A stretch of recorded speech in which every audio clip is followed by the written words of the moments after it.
Hello?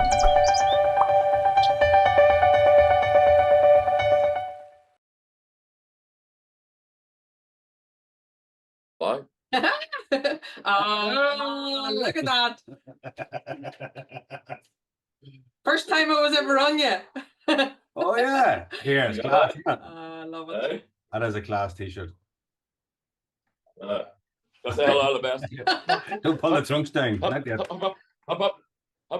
Hi, Lebowski. There he is. The big Lebowski. It's like the Oh, The brilliant. Big Lebowski. The dude. He wants in on There you get. this as well. Yeah, so I sent the girls back to Brisbane, so it's just me. To be here from down under. Yeah. Yeah. Oh, have you ceased? No, he hasn't. Lebowski's popped in. Sorry. No, you're cool. Lynton, it's such a pleasure to have you here with us on the deep end. We're just so privileged to have a friendship. I'm excited to be on the diving board. Yeah, you're gonna take the piss out of me, aren't you? Oh, nothing's changed. Nothing's changed. No. Yeah, as I was going to say, that it was such a pleasure to build a friendship out of us meeting and getting to know each other, and I mean us as in everyone that's in Infinity, and following your journey throughout the world and being a small part of it, and you Big part inspired of it. us. Yeah, so it's actually been a long time since we first met. Good few years. Well, I don't know how many, but 2016 maybe. yeah.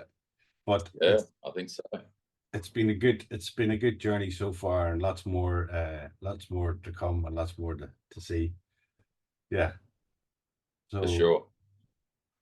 So, Lynton, swimming wasn't always your forte. You started this journey after an injury to your arm. Unbeknownst to others, you had this injury, and then you took to swimming, and under very good guidance from the Grimsby camp. And you discovered then the English Channel as an opportunity. So in training for that, you had the mindset of, well, can I double up, or can I double or quits, I suppose, taking a gamble like everything in life.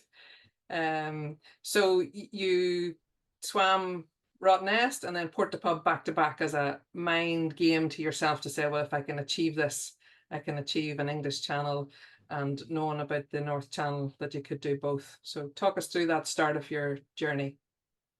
Yeah, probably the journey sort of starts at school. So I always swam through school at a competitive level. Nothing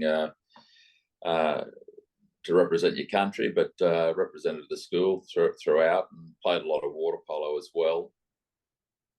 And then went on to do my studies in the swimming, and the water polo sort of fell behind. And then all of a sudden I started running, fortunately, a successful law practice for about 25 years. And then jumping forward, over that 25 years, I did little swimming other than a bit of surfing down the beach and splashing around with the kids. And one day we're down at Currumbin, and the boys, grown men now, but back then thought we'll take that on in a sand fight on the beach.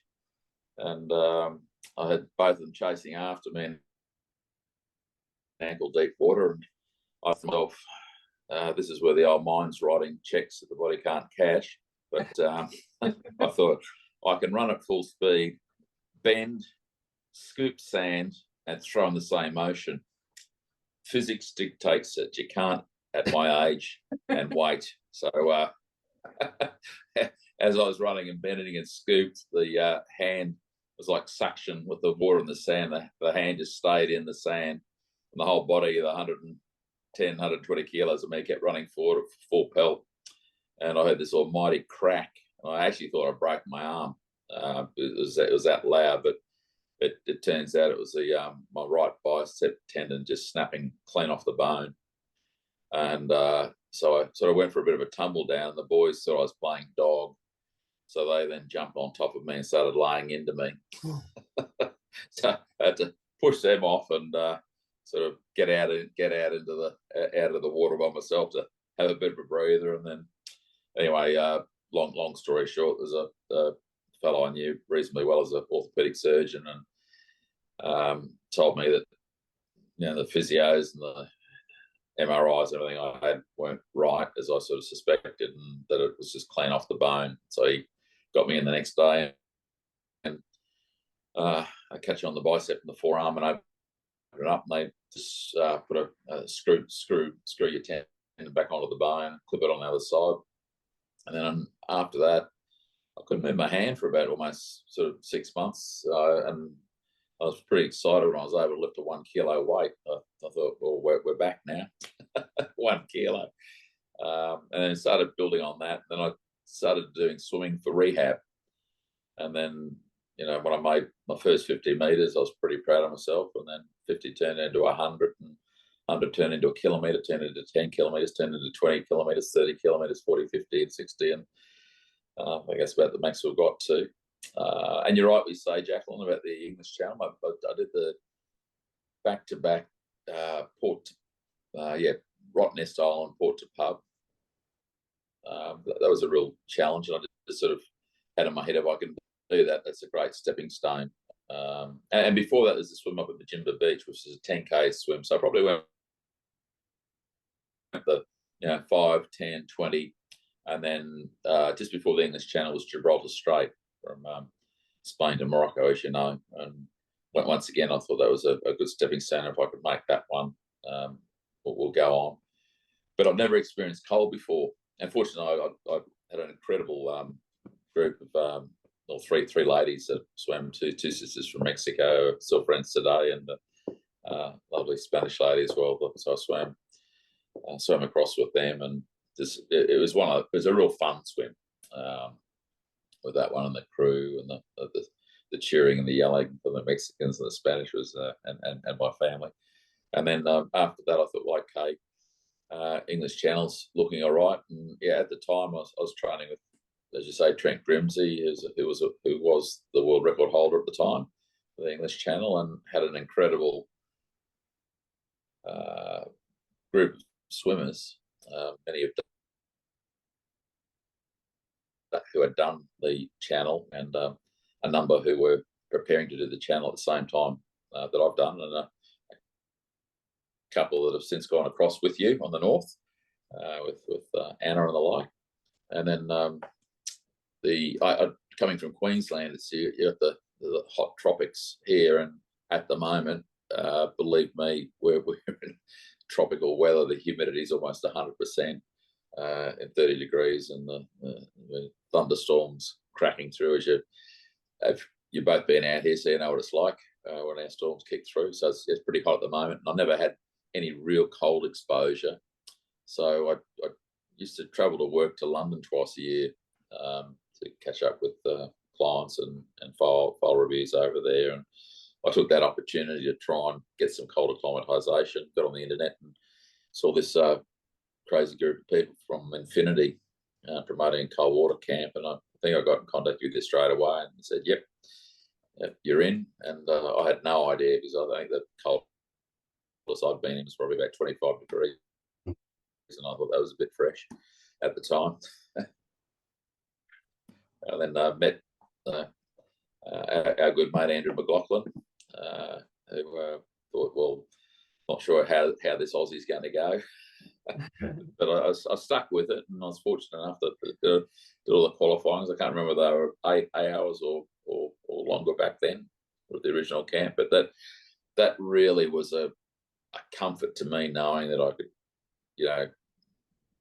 turn up and you throw us in the lock at night time to the tune of bagpipes.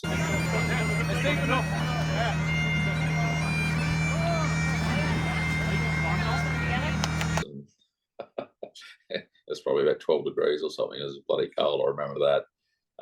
But that really stood me in good stead for the whole thing. And then I think I got the passion for the North Channel with having done your cold water camp. I mean, what do they say, that Mount Everest is that the English Channel's the Mount Everest for swimming, and the North Channel's the K2, the tougher of the two. And I think Andrew was looking to just do the North Channel at the time, so that really piqued my interest, and not to downplay the difficulty of the English Channel, which, as we know, is an incredibly tough swim. Just from a mental point of view, I told myself that that's my warm up for the North Channel. So mentally, I was just that was my process, and I think it worked pretty well. We got there in the end. Yeah. I sort of reflected on that swim, and I had a read back on some of the old notes with them, and one of the quotes of the day, I think it was the Irish rowing team who were kicking goals at the time. Pádraig, you might remember, and Pull like a I remember dog! hearing regularly throughout the swim, "Pull like a dog, pull like a dog," and I did. Yeah.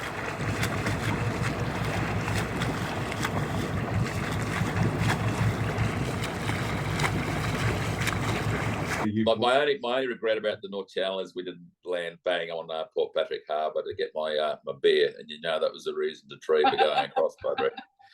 You were right in front of it. You were right in front of you. And the tide just kicked north and just swept us. Yeah, and only swept us like. Yeah, it was just whoosh here and then onto the cliff. Yeah. Right.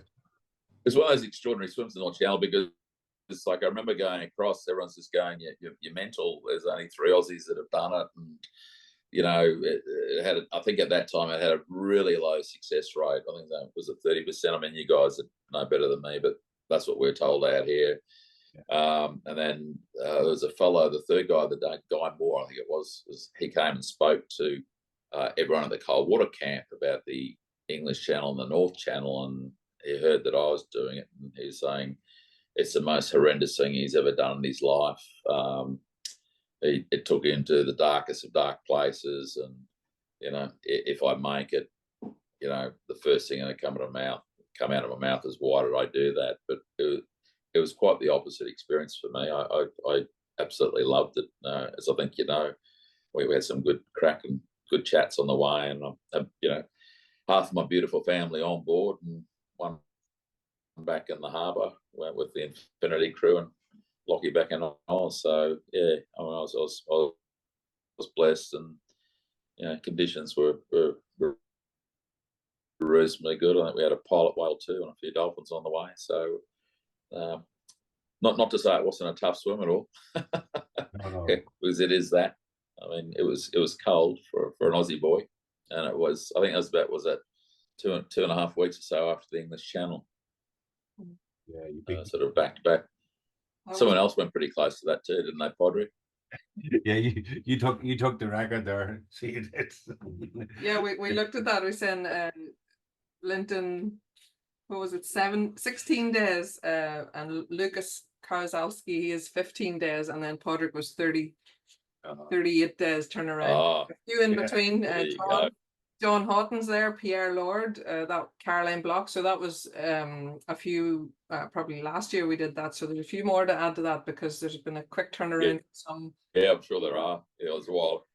Especially over the last year or two. So there's a big rush on to get the trip. It was a while ago. Yeah, it was a while ago. Yeah. So yes, your mindset, and listening sort of to a previous interview from you, you had said if your English Channel was your most biggest achievement, and you were very well supported. You had good coaching, you had nutritional advice, and in chatting with your nutritionist and your team, and with Lisa, obviously, you had said, if I come out of the English Channel feeling strong, then you would make the decision about the North Channel, and if you come out of the English Channel feeling desolate or in least favour, that you wouldn't. So clearly you had that strong mindset of I was feeling great, and talk to us about that and the energy that you had to take that approach. Yeah, look, the English Channel was another swim. Sort of, I remember the start of that. I thought it was going to be in for a really tough day.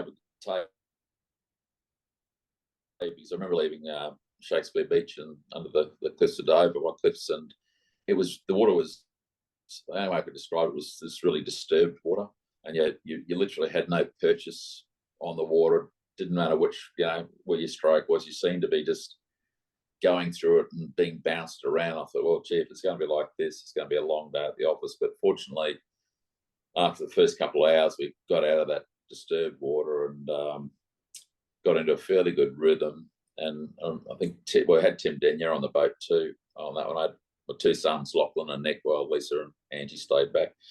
Would have had Angie on board, but I think they said at those days she was too young. But as it turned out, on many other swims, she wasn't. But yeah, had the two boys supporting on that one. And I think around about the halfway mark, Tim said, "Oh, I don't say this very often. Well, I don't say it at all, but the pace we're travelling at, we're looking bang on to hit the cap." And I think that was a great lesson. Never get ahead of yourself, because we didn't hit the cap, and we ended up having another cup. We ended up having another 2.5 hours on top of that, because the tide's predictable and anything can happen. As you said earlier, Pádraig, we're bang smack in front of the harbour with probably, I don't know, a couple hundred metres to go, and then the tide just went whooshka and swept us away. So the ocean's a great leveler, and I've always been very respectful of it, and it didn't worry me missing the cap, to be frank. I mean, it would have been nice to land on it, of course, but the swim in the harbour sort of gave an opportunity just to be, sort of reflect on what was happening, and knowing that I was going to sort of finish crawling up the rocks somewhere. But that was but when I got out of that, I felt in pretty good nick. My shoulders, I've always been very lucky, I guess, with shoulders and injuries, and most injuries I've had have been sort of ones that have been self-inflicted, or put myself in a position where I've been in the ocean where it's not just, I've been very lucky, it's just with natural attrition and trainings, my shoulders have always stood up. And after that English Channel swim, I thought, right, I'm good for the North Channel, and I thought I was pretty excited about it. The other thing too, I've always been really lucky, is just I've always travelled with my family, either all of them or most of them. So it's kind of a great leveler. You don't have time to think about almost what you've done or what you've got ahead, because as soon as I'm out, Lisa's going, rightio, we're on to this tour, or we're off to do this with the kids, and you just sort of back into family routine, sort of swims out of the way, and we're here for the holiday now. So, and I think that's got kind of worked really well. I never get too caught up in the weather or the conditions or the swim. I mean, you keep an eye on it, of course, but just go with the flow. Yeah, I think it was beautiful to see you arriving with your family, not only for support, but you could see that you weren't being overly selfish. I'm going to use the word selfish, maybe not the right word, but yes, the trip was sort of instigated by the swim, but it wasn't consumed, your family or you weren't consumed by it, that it was part of the journey, a small part of it, and that it was a day out, as well as the next day you were going to go to see another site. And it was nice to see that that approach, and it showed your confidence as well, and your attitude.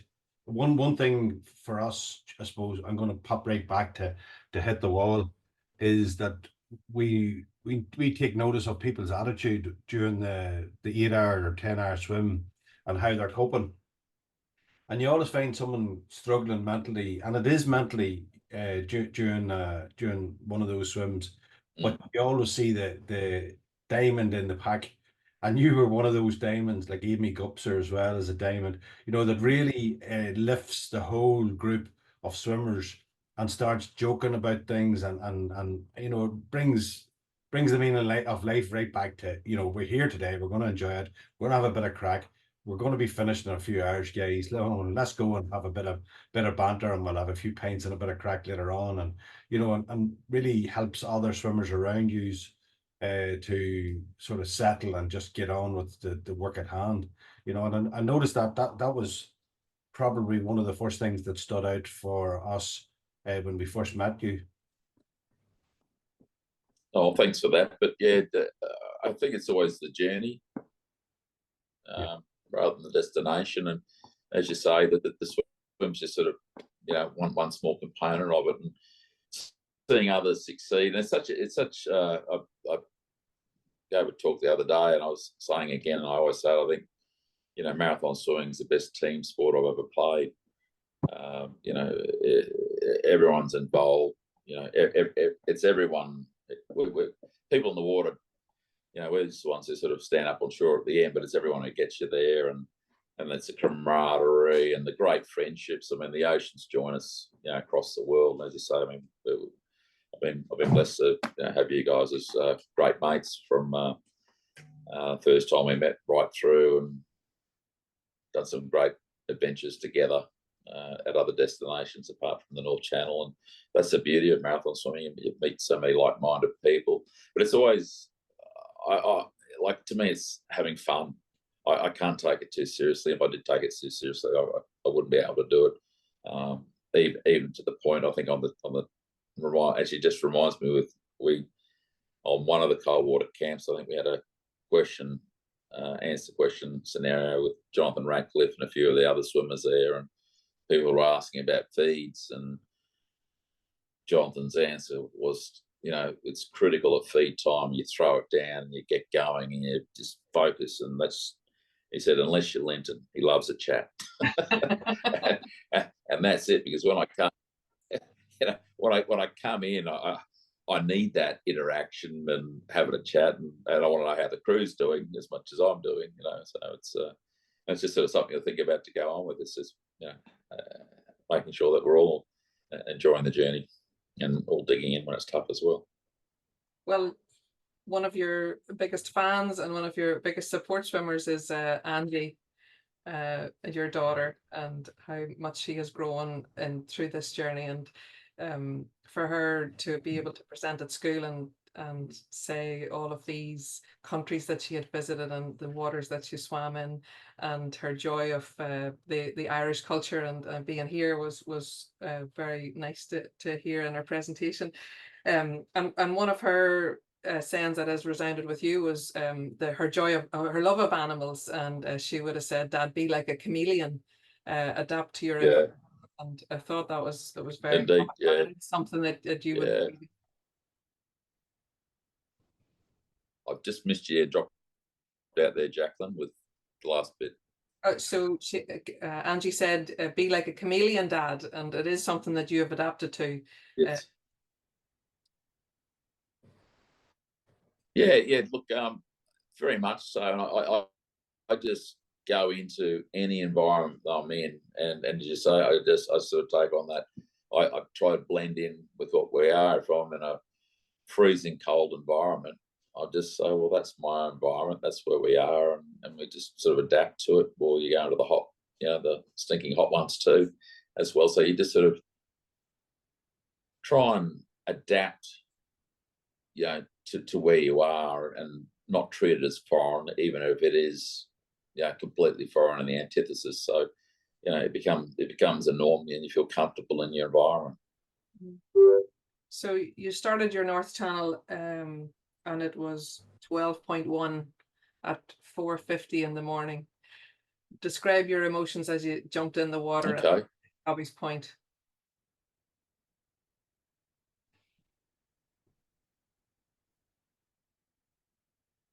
I think just the cold. I've done the preparation for it, but it was just the excitement. There was a little bit of that nervous trepidation, but in a good way. It wasn't, you know, overpowering, but just that little bit of nervousness. You know, I sort of had the family there. I mean, you know, you guys are, you know, some of the best crew and friends to have on the trip as well. So it was just, yeah, I was really looking forward to it, and that step into the great unknown, you know. And then we'd heard, as I say, in Australia, this North Channel, this beast with horns, and I think that was pretty exciting for me because, like, yeah, the English Channel was, I think, unknown, but at that stage, and I think it might have been early days with Infinity as well, second season, third season maybe. Yeah.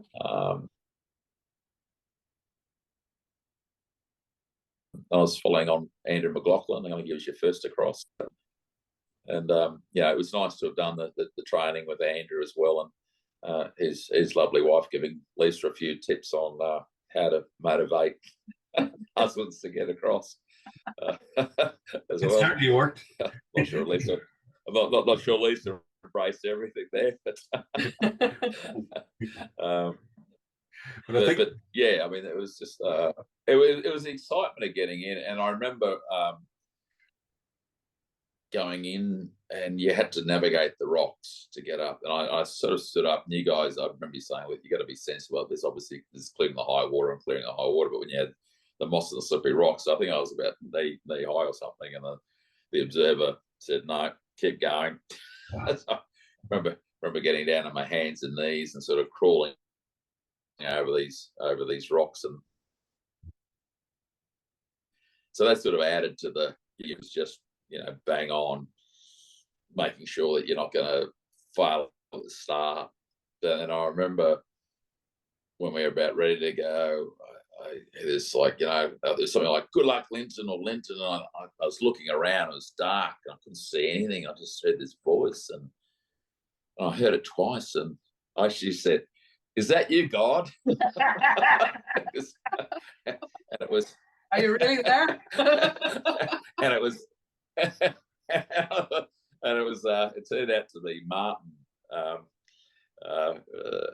from the Chunky Dunkers on the shore. I think that was one of the early ones. It was just him at that stage that came down to see me off, apparently, and he's telling me. He said, "Did you hear me calling out to you?" And I said, "Yeah, I did." And I called out, "Is that you, guys?" Because I couldn't see who it was.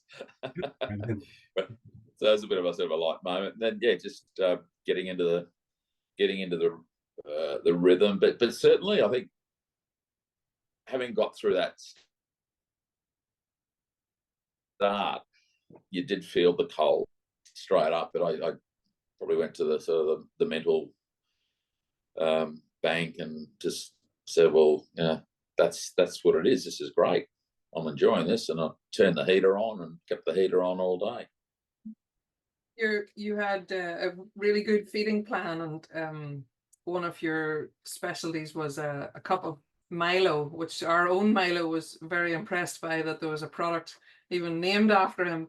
Yeah. Unfortunately, it's not gluten-free, so he can't even enjoy it. But talk to us about the importance of your routine, because I certainly, on other swims I've been with you, everything is organized, everything is put in bags with numbers on them. There's a method, and there's a tried and tested sort of routine for what you do. Yeah, no questions. Yeah, look, I was very lucky with the feeding programs back in the days with Trent Grimsey, when I was training with Trent, and Tara Diversity. She is a nutritionist that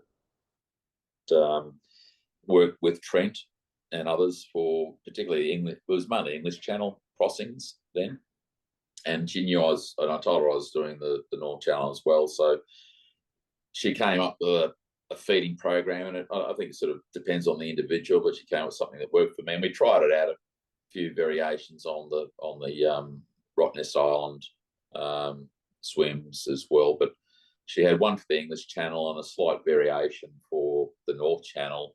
And I'm pretty sure, Jacqueline, we went with warm feeds or hot feeds, yes, hot drinks for the North Channel, and that was nothing better than a hot cup of Milo, even if it is made on water instead of milk. But in the early days too, because I was just completely, ignorant of what was required from a nutritional point of view. I mean, I think most people who are doing long marathons, you can probably swim 20 kilometers without much nutrition. I mean, you can get by and you can make it, but once you get beyond that 20, if you haven't had the nutrition early on, it'll do you in will be the breaking obby. So getting that fitting, I think, right early on was really important. And yeah, Tara was great in that regard, and then very supportive, and as I say, gave me a slight variation for the North Channel. Not as many electrolytes because it's not as cold. Oh, sorry, not as hot. Much colder. So we had sort of the warmer feeds, and then over the years after that, I probably stuck with the basics there. And as you say, with numbering, that's probably getting back to my dear wife Lisa, who's a lot more organised when it comes to that than I am. I mean, I would have turned up with the tubs of stuff and a few spoons and a few plastic bags, but Lisa's very methodical, and I think it was that Lanzarote swim, Jacqueline, we did, was it, where the bags might have been all numbered perfectly. So Lisa's, if she's not there, she'll number all the feeds from go to woe. But I think over the years too, I've sort of thrown in a few. I like to have a few solids now. Your protein balls or salt. Your solids reminded me of Kevin Murphy's. Cook straight was probably a bit off piece. I had a meat straight at 1 feet, but I wouldn't recommend the meat pie and sauce. It did repeat for a while, but it was worth it. I remember, it's funny. I mentioned Tara too, and I hadn't even done a channel swim at that stage. I hadn't done Rottnest Island, and she introduced me to Tim Denyer in London with the English Channel. She said, "Oh, Linton's just starting out, but I get this sense that he's going to be accomplished marathon swimmer. There's just something about him. Don't know what it is." So it was interesting that she picked it from early stage, and I'd get the bug for it. Long before the North Channel, you had established a wonderful name for yourself as being the Seabull, and the chainsaw version of the Seabull. Tell us a bit about that.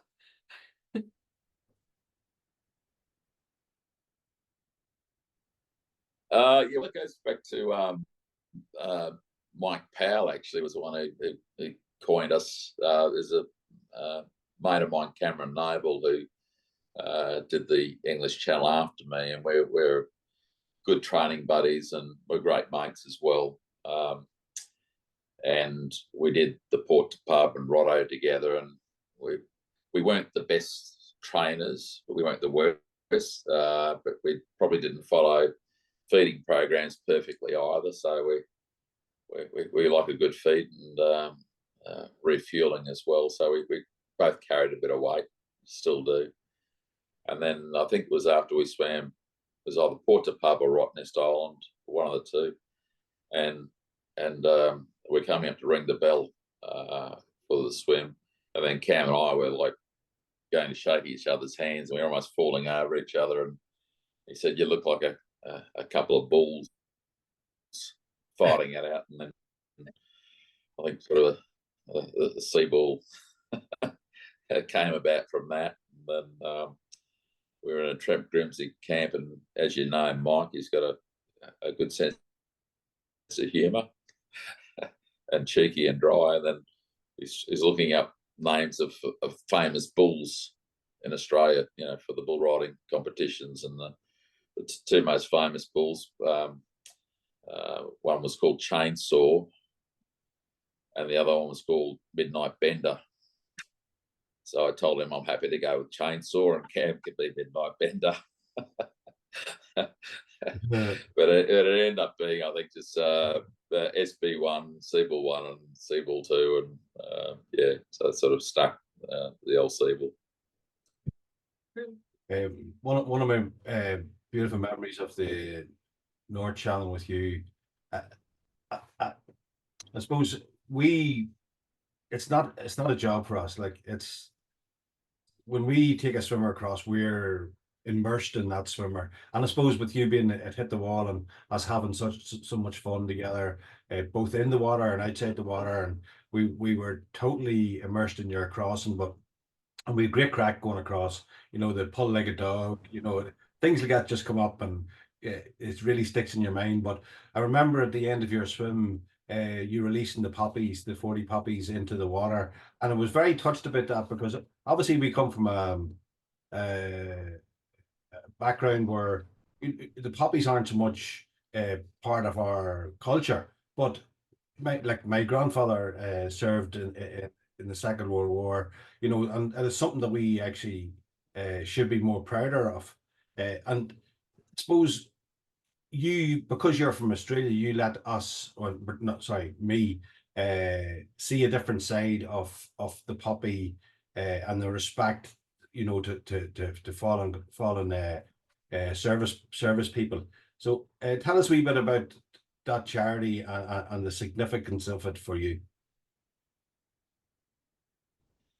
Yeah, I think probably with a few of the swims I've done, charitable work has been something that's been quite special to support. I think with the Rottnest Island and the English Channel was the Children's Hospital Foundation. We raised about $70,000 or $80,000 there for the Children's Hospital, and then with the and that was, it just gives you a total perspective of what you're doing. Is, you know, you're so privileged. We're so privileged to be out there on the water, swimming out there, and that's why. That's another aspect that I always think of. If it's getting tough out there, I go, bloody hell, look where you are, look what you're doing. One of the most extraordinary things that you can do in the world. It's a privilege. It's not tough. Just, you know, dig in. And I think with the Children's Hospital, I always remember there was they're promoting the swim as well, and we were releasing stories of, you know, some of the poor kids who are, you know, suffering from cancer, and quite a few of them that we were releasing stories about are no longer with us. And then it turned out that one who was no longer with us, his mother taught my two boys at school. And when I found that out, I dropped her a note, and before my first ever Rottnest Island swim, and I said, "Oh, look, you know, I've just found out that it was you know, your son that was there, and I just wanted to pass on, you know, my warm wishes to you, and I'd like to dedicate this swim to him." And then there was other, and I didn't hear back from her before the swim. And then as one of the other mothers, I dropped her a note as well and said the same thing. And then she sort of dropped back a beautiful note. She said, "Look, you know, thanks for that and for what you're doing, right? Raising money and there on the ocean, or you're in a tough place. You got two little angels sitting on your shoulder, and Scott and Cooper." And then sort of brought a tear to my eye. And, you know, sometimes think of the two little fellas out there when you're swimming away, and you know, you'll have a chat, as I do, even with my dear old mum and dad sometimes when you're out there. So that was, to have those connections and those experiences, and to be able to sort of support them along the way, all those charities is you know, quite incredible, and a privilege there. And then, so after the Children's Hospital was, it's one of the other fellows I was swimming with, Brian, and he was heavily involved with the military, and he gave me the Roll of Honour of the Australian soldiers that lost their life in Afghanistan to carry across on the North Channel, as you recall. So we pinned the Roll of Honour onto the boat. So that was you know, an incredible privilege to take that across. And there was 40, I think 41 at the time that it was live. So as you say, Pádraig, at the end of the swim, we released 41 poppies into the ocean to recognise their ultimate sacrifice and contribution. So yeah, that was a very special moment. Getting a bit goosebumpy telling that now. Me too. Yeah, it's nice to it's more than nice. It's beautiful to be bringing those communities on a journey and alongside you, you know, to different parts of the world. Yeah.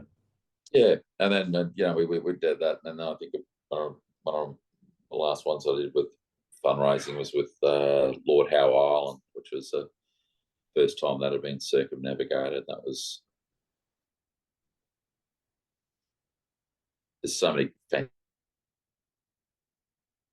fantastic swims I've done, but that's probably one of the most extraordinary swims I have done around anything. That the island's just the most beautiful thing, sort of,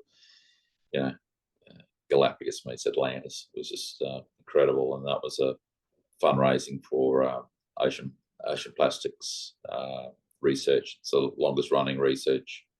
They been going on the island for about 20 years with Dr. Jennifer Lavers. She was in the movie Drowning in Plastic documentary, and I teamed up with her and the Tasmanian, so the Arctic Institute down there, and sadly they measure the volume of plastic in the ocean through the stomachs of flesh-footed shearwaters, which are a mutton bird. So, these sentinels of the ocean are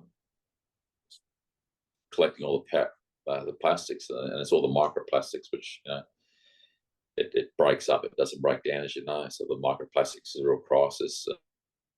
And when you get to Lord Howe Island, you're in the middle of the Pacific.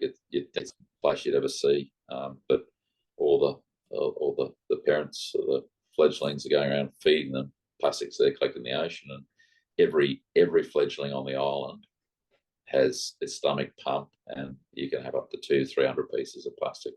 So sort of being involved in those sorts of projects and trying to raise more awareness is important too. Linton, you mentioned your father and the tenacity and persistence are qualities that surely you take from him and have developed to yourself and instilled in your family also.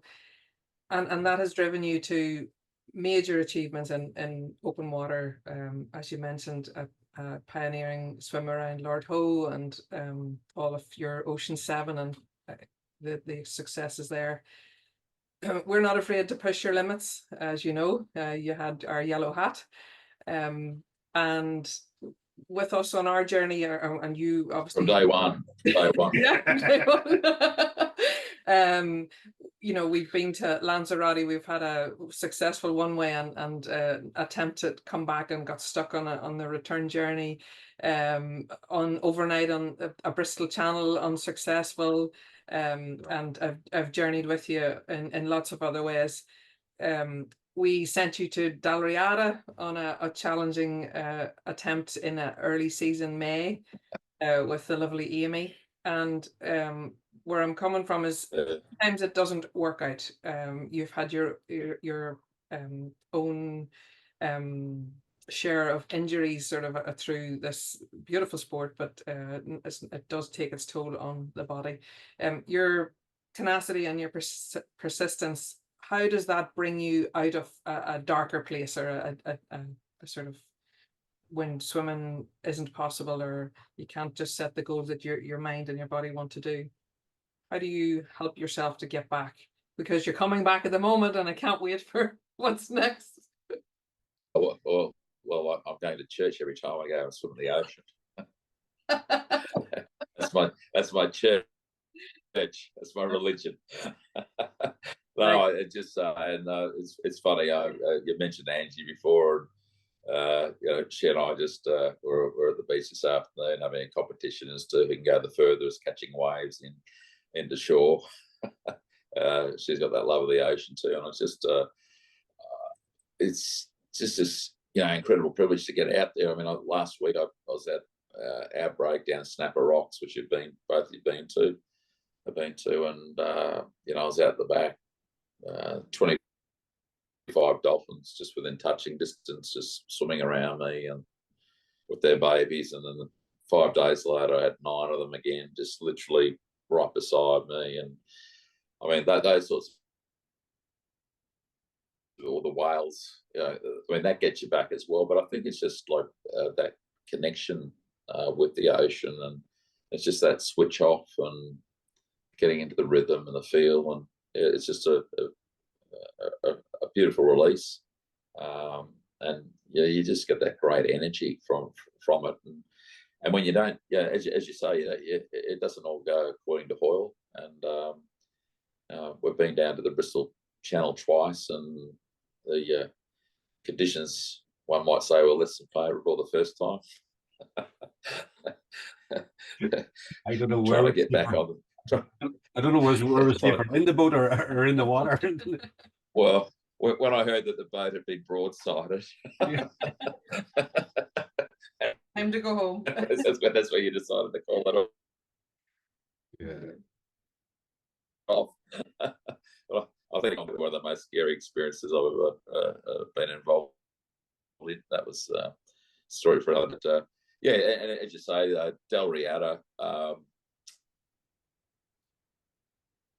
I think I had done. I just swum around Jersey Island. Was it not even 2 weeks before? What's that? 60 odd k's, I think, and 12 degrees. And I did that in between work. I was in London for work, and then I think I phoned up Sal that week and said, "Can I come down and swim on the weekend?" And anyway, she made it happen. God bless her. And then I flew out Friday, swam at Saturday, flew back Sunday, back at work Monday, and then I was coming up to just. I think we're just going to do the Infinity camp, and then I got a phone call from Jacqueline, said, Del Riata's on tomorrow if you're interested. I was sitting in an Irish pub having a Guinness with my auntie who happened to be over. I looked at her and I said, "Oh, I've got to go." So I sort of a 12-hour drive up. Anyway, I think that's the beauty of so many things we've done. It's just like you make the decision and go.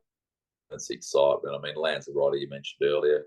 I mean, that was on the back of Bristol Channel. Well, we can't swim Bristol. What are we going to do? And then sitting in the Bristol car park airport, I think Pádraig's on the phone going, "Okay," flights to Lanzarote, and then walking around the harbour that night trying to find a boat, Jacqueline, with Milo. So it's just the excitement of it all, and Del Riata. And then I think with that, that's probably a bit off more than I could chew on that, having done a big swim and not really being properly prepared for it. But mentally, I was there for it. But I think probably physically, I mean, that was that about 9 degrees, wasn't it? I think. Yes. And we were out there for about 9 hours and 9 degrees. So to me, that's a pretty good hit out anyway. Yeah. We didn't get across, but I'm keen to get back, and I think as the lovely Amy said, when the Del Riata calls, you answer her call, and she's still calling. So I like it. Lynton, you are enjoying retirement? Very much so, Jacqueline. I retired 1 July last year. I've been in I was my father's law firm to begin with. I did my articles with him. He did his articles there. The firm been around since 1946, and then he retired, I don't know, 20 years ago, and then I've been the managing partner there. So it was a specialised insurance law firm out of Brisbane. We had about 35 people there. So, and that enabled me to travel so much because we had Lloyd's of London, were a lot of insurers that were clients, so we travelled there twice a year. And the beauty of that was, be able to go and see you guys in Ireland and swims around Europe that wouldn't otherwise be available to us, because it's sort of a 24-hour trip to get over your backyard from our house. But retirement has been good. I've probably been away for about 4 of the 6 months. So we sort of went to Italy with the family, and that was one of the but as a family swim, the 3 children and I swam across the Messina straight together, which was really, really special with Lisa on board crewing for us, but to have Angie sort of leading the charge and the three two older brothers and me trying to keep up with her. That was very special. And then after that, went to Bonifacio, did Bonifacio Strait, which was, I think, the hottest swim I've ever done. So the coldest swim I ever did was the -1 in the ice mile in the Arctic, May 22, I think. That's did my qualifier and my smile in the one go. And then Bonifacio was probably the hottest channel I've ever swum in. That was around 28 degrees water temperature and got up to 30 at some stage. It was in the middle of that tone heat wave, and that was so oppressive. I don't think probably one of the first times I've actually wanted to get out. It was just the heat was just so draining, but it was so beautiful you couldn't. And then I popped over to Poland and climbed a mountain on one of the WIM HOF camps where we wear budgie smugglers and boots in what was it, -10, I think, and climbing up Mount Snatchner, Good fun. 2,000 meters. So that was a real challenge as well. No, I've never done anything like that. I mean, I've done it in the cold, but to snowing and blizzardy at the top of the mountain on the Czech border, so that was exciting and new. And then off to Antarctica on the 9th of February, going to do with Ram and a group of international swimmers. We're heading down to swim the Beagle Channel, potentially a double crossing if conditions permit, and then going inside the Antarctic Circle to, well, hopefully Ram will let us do an ice mile if conditions permit, but certainly a kilometer. And a couple of months ago popped up in Mongolia on Lake Kovsgol, on the Russian border with Ram again and others, and we ended up calling it a nice mile because it was 7 degrees, so it wasn't quite your 5 degrees below to be an ice mile. But crazily enough, I think about a week after, it was about 1 degree, so we just didn't get the window quite right. But yeah, so there's been plenty of adventure, and I've enjoyed the ice swimming as a change to the marathon swimming, just a different challenge in some respects. Well, certainly after the Arctic swim, I don't think I've ever been so vulnerable in a swim before, because you at -1 in the water at -15. I think it's 3 of us that did it, and you could barely walk or talk. Your motor skills are shot. So I had Big Jean, South African, who literally carried me, stripped me down naked, dried me, dressed me, and held me.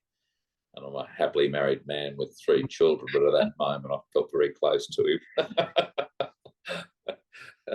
But I say that jokingly, but yeah, it's that complete vulnerability, and everyone's in the same position. And the beauty is that everyone's there to support you. You want to help out and take your turn being a seconder. And I mean, both of you know better than anyone what's involved with ice swimming as well as marathon swimming. So it's been a unique experience trying that side of the coin. Yeah. We call this one a jellyfish or two, and again, your resilient side and all of these things that you're doing are opening you up to what's coming as you rebuild yourself. So I mean, you were stung so badly that you ended up in hospital, and then you're telling the doctors, "Yeah, I'm fine. Let me out, and yes, I'm going to swim tomorrow." The mindset of that is amazing. Yeah, I think you mentioned my dear father Charles. He had a constitution of an ox. Incredibly strong mind, strong-willed. He was a great athlete in his own right as a cricketer and tennis player and golfer. He played off scratch as well. So he's so certainly, I'm sure I picked up his determination along the way, and that that never say die, never give up attitude. And I think you'll see some sort of photos of me on the early swims, and you mentioned Hawaii, and I think that was one in particular where Angie drew all over me, all over my arms with drawings of jellyfish, funnily enough. and we always have an expression with, the North Channel, cold's a dirty 4-letter word that doesn't exist. It's just refreshing. And then for the harder swims, it's just, it's just never give up. It's those simple words, just never give up. We'll keep swimming till you run out of water. And that's always the mentality. Don't get ahead of yourself. But yeah, on that was the Molokai swim that, so 2 weeks before Molokai, Cam Noble, who I mentioned earlier, SB2, he and I were going for our sort of usual weekend swim from Snapper Rocks up to our place at Currumbin, which is about 8-9 kilometres. And I think there's a lot of marine life around. There's bait fish right on shore, octopus. So it was all happening, and we walked close to the rocks. We hopped in, and I stood on a stonefish, went through my big toe, and the pain, indescribable. And I did say, if someone had given me an axe, if I could cut off my leg, I would have. And I know that sounds just ridiculous, who'd ever done that, but the pain is that bad. And I was just so glad that it was me and not Angie or some other kid or even Lisa or, someone more frail, because it was, they can kill you. And I think my swimming, to a large extent, stood me in good stead, because I had to do everything I could to control my breathing and not go into that, just completely shut down. And even the doctors who's giving me morphine, he said, it's not working, is it? I went, no, mate. So I was in intensive care for 2 days in the Tweed Heads Hospital for morphine and ketamine. And then, as I got sort of better with that, I was saying to them, well, when can I go back in the water? I've got Molokai Channel in 3 weeks, so I've got to keep the training up.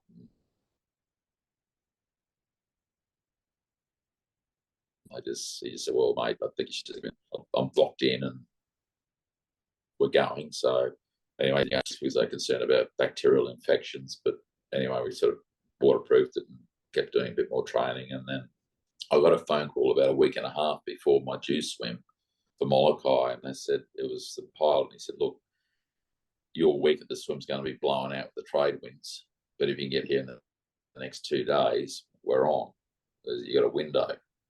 And I was at work, and then I walked down to one of my partners, Alice, and I told her. She said, well, you better get going, big fella. That's what you're going to do, isn't it? And I said, yeah, but I just thought, ask you as a matter of politeness.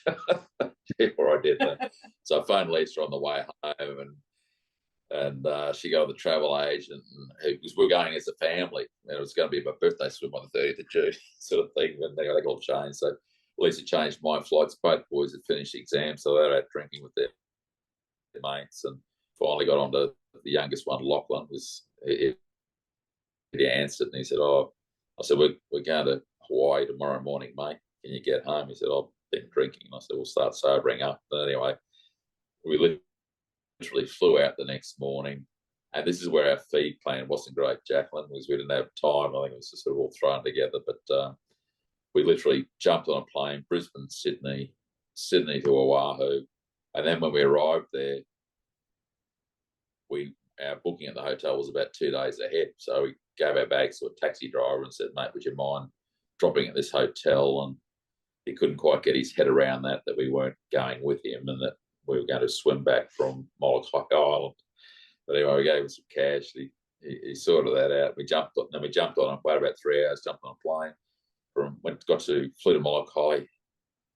No food there. I think we found the last egg roll at the airport. When I say airport, it was this little canteen. So it was my pre-nutrition and plane food for that swim. Jumped in a cab, straight to the beach.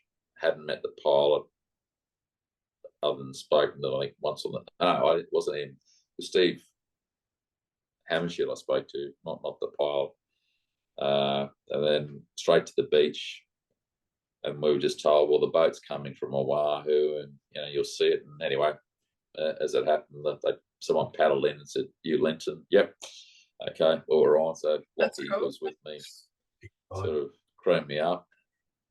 It was 4 o'clock in the afternoon, straight off the plane, non-stop. And then Lockie said, "Well, how am I going to get out there?" He said, "Well, the boat can't come in because the swell was." He said, "You're going to have to swim out." So Lockie had to strip down to his jocks and swim out with me just to get onto the boat to crew for me. Not what he was looking for. But anyway, we swam through the whole night, and that was, once again, it was pretty choppy at times, getting knocked around, but I always try and look for the positives in the swim as well. And the most positive thing that night was the Milky Way, and it still is indelibly etched in my memory. It's just because there's no reflective light from anything, no city, just out in the middle of the ocean. And the Milky Way was just the most extraordinary. I was like a kid in a lolly shop. Just every time I breathed, I probably over-rotated just to keep looking at it. So sort of was a nice little focus for a long time. We got to within swam through the whole night, and it was just, I think we had about probably 3-5 kilometers to go, and I was just going over my head what a crazy 48 hours it had been, from the phone call at work, home, plane, and then we're just about there. And I had this vision of this massive big breakfast that I was going to have, the bacon, the eggs, the sausages, and naval feeds, and no sooner had I thought of that, I just got it was like being electrocuted and someone drawing over you with a soldering iron. The box jellyfish wrapped around both legs, and then because we were so close, I literally screamed out with the agony of it. And then I asked the kayaker, I said, "Will I make it?" He said, "Well, I don't know, mate. Will you make it?" And I said, "Well, it's just we got to try." So I thought, okay, I'll just try and get through this pain threshold, and just accept that. Anyway, so I swam on a bit more, swam for about 10 more minutes, and then I got one went under the armpit, down my side, and then across my chest, sort of in the lymph around the sides, and then my whole body just literally shut down. And the kayak was only about 10 feet away, and I just had to scream at him to come to me so I could hold on, because I feel myself sinking, and they pulled me on board and sort of, flapped around like a stunned mullet, and like the Exorcist with projectile vomiting. And then straight into emergency again, the ambulance waiting for me. Shelley was one of the support was waiting there, put me in the ambulance, straight to emergency and into hospital. And I think when I was at the Tweed, I was on ketamine and morphine together, and this time it was just morphine. I think Lockie said to me, "Easier ways to get morphine, Dad." And getting all these, critical marine. Anyway, he phones up my wife Lisa and said, "Dad's in emergency again, Mum, or intensive care again, Mum." And so puts him on the phone, and first thing Lisa says to me was, "So when are you going again?" Yeah. So, "Oh, that's too soon. Too soon even for me." She said, "Well, you're going to go." So she knows me better than that, and I did. And to cut that story short, I met, following that, Dr. Angel Yanagari is the world leading expert on all things box jellyfish, and extraordinary lady, and she gave a lot of her valuable time there, and she works with the US military over there and has developed these special creams as barriers and tablets and to have for box jellyfish. So she kindly gave me that to use for my second swim. When we were talking to her, I met her about 3 or 4 days after I got out of hospital, and she said, "Oh, well, we'll seeing you back again one day. When do you think you're doing it?" I said, "Well, I'm going in 7 days." And she sort of started shaking her head, and she said, I said, "What's wrong?" She said, the humanitarian in me is saying, please don't do it. But the scientist is saying, please go, and can I take your blood samples? So anyway, we went 10 or so days later after that. And that was it was interesting, Jacqueline, because you say, how do you do it? I mean, I was mentally, I was just bang on. I went, right, we're going. I've done this and that. But I think it just finally hit me or caught up with me when I was on the beach. I got quite emotional before I got in the water. And it wasn't that I felt afraid or anything, but I think just everything that occurred just sort of caught up, and it was just a bit of a release. And then, anyway, only for about 10, 15 minutes, I just sort of went for a walk down the beach, and I came back, and I felt this incredible calmness. I said, okay, let's go. And we went. And then within the first hour, I got stung by a box on my arm. And then I had a few choice words, and they had, sort of doing water polo to try and pour the cream, the liquids on and take it. And anyway, fortunately, I think I only got one minor sting after that as well. And so sort of after about 10 days, I think 2 molokais in 10 days. But the second time we made it, and I certainly roared like a bull on the beach, Pádraig. When we got there on that one, that was an incredible release. It was quite, and the thing was too that Angie and Lisa and Nick crewed for me on that one. Lockie had crewed for me on the first one with the box jelly, and then Lockie and Angie stayed at the hotel, and we're on the other side of the island. Lisa's in contact with them. They managed to find us, get a taxi to round about where we were, and find his way down to this remote beach. And while we're down there, there's a couple who just got married and having their wedding photos, and I've sort of appeared from the water looking all beaten up. And the photographer asked Lockie if it's all right if he could take photos of me rather than the bride and groom, which is pretty funny. So I've had a few close encounters. One of the other Hawaiian swims with the sea urchins as well, where I think I've told you that story before, but that was pretty hairy, being sort of, the boat departed and left me about 3 or 4 kilometres from shore, and in the middle of the Pacific with the sun going down and coral reef and breaking waves, and I tossed and turned all over coral, and on my feet were pin cushions for sea urchins, and that took probably about 12 months to eventually get them all out. I started to go to the doctor about every 2 months and get foot needle up and opened up, and they still keep coming out now. So I've had my share of injuries along the way, or in marine encounters anyway. Linton, out of all your adventures so far, but both challenge swimming and ice swimming, and I know ice swimming is like everything on steroids is compacted into such a short space of time, because vulnerable and going to the line, and then the journey back from the line. So like, what was your most vulnerable, or where were you saying going, this is a step too far? Like what was your swim, or what was your adventure that took you to that thought? Or maybe you didn't have that thought. What was your most I don't know whether I've had a swim that's gone, this is a step too far, but certainly the Arctic was a pain level that I hadn't experienced before. And then those marine experiences that we'd spoken about. And well, I guess, Pádraig, there was a moment in time where it was a step too far, and it was when I got stung by the box jellyfish. Because I think when they wrapped around about the 3rd time, and as I say, it's like, being electrocuted and then someone getting a soldering iron at the same time. And like, you could, even though, it's crying, you don't sort of feel yourself crying. You just know that tears are running inside your goggles in excruciating pain.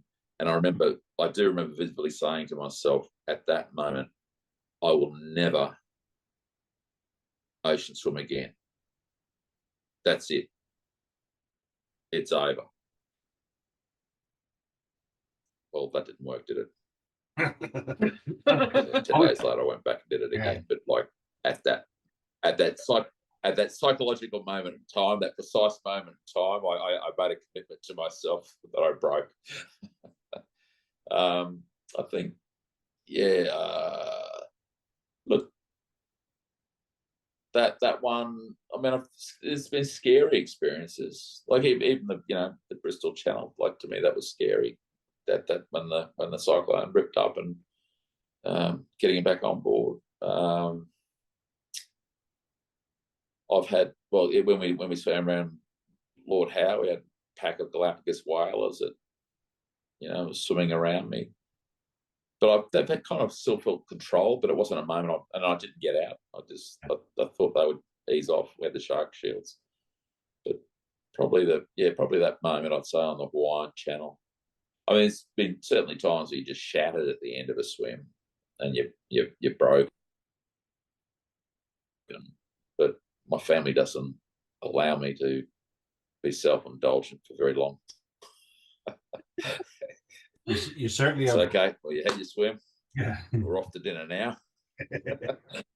You certainly have had probably more adventures than 10 open water swimmers all put together, and such amazing adventures. And you can see that you still have the passion in you to explore not only nature and swimming and the ocean, but also to explore how far you can still go mentally and physically, which is amazing. One question we're asking all the guys and girls that we're interviewing: if you now that you know all that you have today, all the knowledge and experience that you have today, before you started this journey with ocean swimming, what would be the one piece of advice you would give your younger self?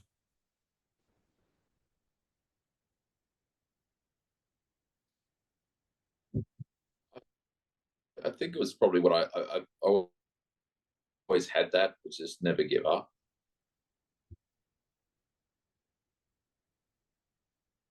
It's just that never give up attitude, and just enjoy the journey. Enjoy the journey, and just be grateful for what you're experiencing, and share the experience with the team. It's just as I say, it's the best team sport I've ever played. So I've always sort of had that attitude. I'm not sure what I'd tell.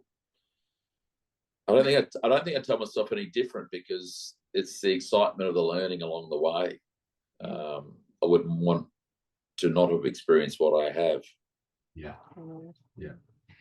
The good, the bad, and the ugly.